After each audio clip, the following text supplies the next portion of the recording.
Luke Walton is not donating his time to coach the Lakers.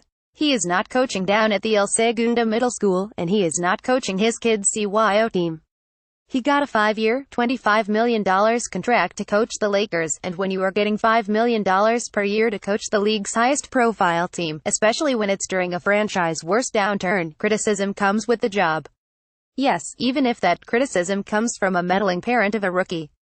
More, recapping Lakers' LaVar dysfunction in 3 quotes. NBA coaches around the league have been up in arms these last couple of days because LaVar Ball, motor-mouthed father of point guard Lonzo Ball, weighed in with criticism of the team and, specifically, of Walton's performance as head coach.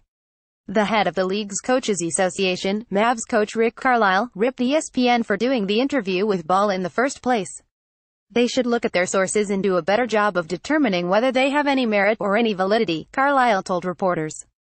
Or are they just blowhard loudmouths? That's what I'm saying. You got that, sure, and Carlisle is not wrong. LaVar Ball is a blowhard. Most NBA observers, reporters and fans don't think he carries much merit or validity. But if the father of a star rookie rips the team's coach, why should ESPN not run the story and let its readers decide whether the guy is right or whether his act has worn too thin? Carlisle made 2 points on Sunday to back his position that just don't track with how things actually work. First, he said that ESPN, as a broadcaster of NBA games, is given special access to coaches for pre-game and in-game interviews with coaches, and added, in exchange for that, they should back up the coaches. Second, he defended Luke Walton's performance as a coach.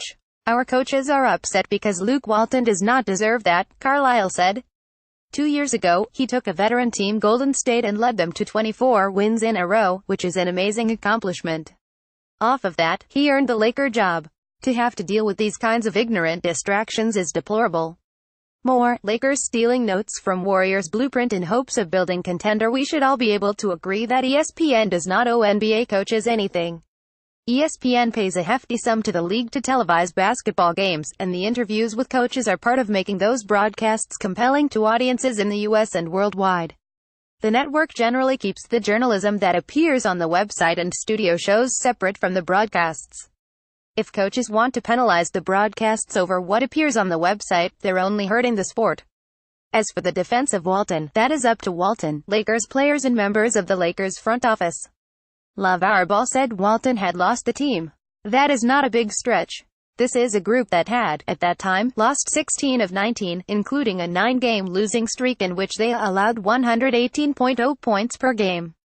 3 of the Lakers' top 6 scorers are in the last year of their contracts, and about 90% of the population of LA knows the team wants to sign Paul George and LeBron James this summer.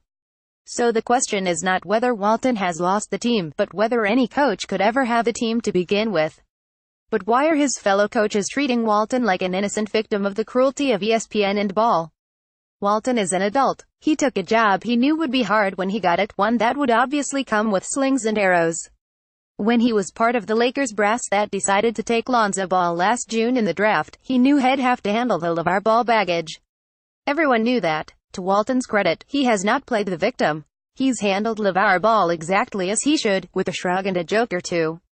When he was asked on Sunday why he took out Lonzo Ball just 6 minutes into the first quarter, Walton deadpanned, "His dad was talking so I took him out early," before making it clear he was joking.